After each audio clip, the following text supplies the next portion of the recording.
Welcome back, aviation enthusiasts. Today, we're going on a mind-bending journey to explore what would happen if we dug a hole through the Earth and jumped in. So buckle up and prepare for a gravity-defying adventure. Flying in a 747 from one side of the Earth to the exact opposite side would take about 22 hours.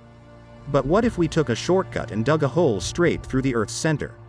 Well, my friends, it turns out things wouldn't go quite as planned. You see, there's something called the Coriolis effect, which would throw a wrench into our tunneling plans. The Coriolis effect is what makes a ball curve weirdly when you toss it while riding a merry-go-round. It's also responsible for hurricanes spinning counterclockwise in the northern hemisphere. So, as we dig deeper into the Earth, the rotation speed of the Earth's surface changes. At the equator, the Earth is rotating eastwards at a whopping 1,670 kilometers per hour. But as you descend into the tunnel, the surrounding rock is spinning at slower and slower speeds. Eventually, if you were to jump into a vertical shaft, you'd be moving faster than the rock around you and crash into the eastern wall. It might not be a pleasant experience, as some miners near Lake Superior discovered when they dropped cannonballs down a mile-long shaft, the balls never reached the bottom. Alright, let's consider another scenario. What if our tunnel went from the North Pole to the South Pole, bypassing the Coriolis effect? And let's also assume there's no air resistance or friction. In this case, gravity would pull you down with roughly the same force for the first 3,000 kilometers, about halfway to the Earth's center. You'd be accelerating until you were falling at a staggering 8 kilometers per second, completing the journey to the center in just 13 minutes.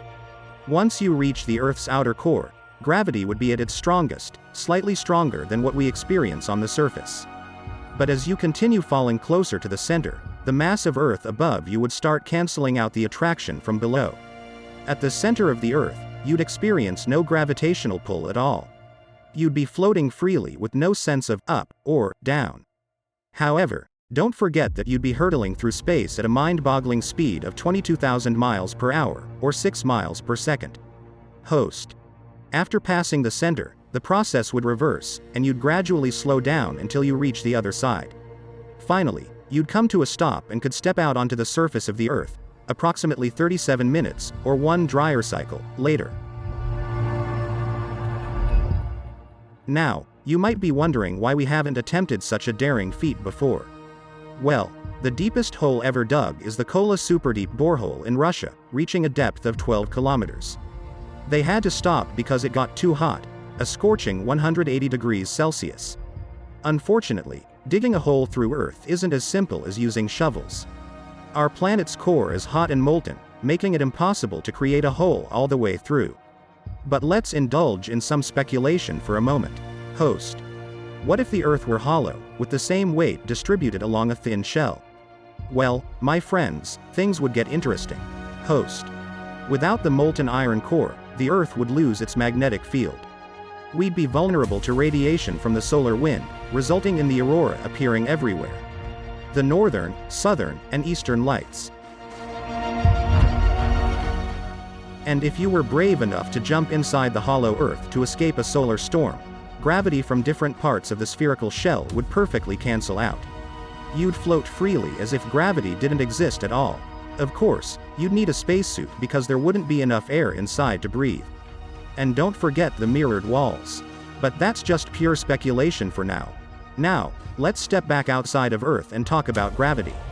Surprisingly, the laws of gravity wouldn't change much from our perspective. Objects would still accelerate at 9.8 meters per second squared, and the Moon would continue its orbit around the Earth. Speaking of orbiting, how about we take a little detour to outer space? Don't worry, it'll all make sense later. Henry, grab your gun.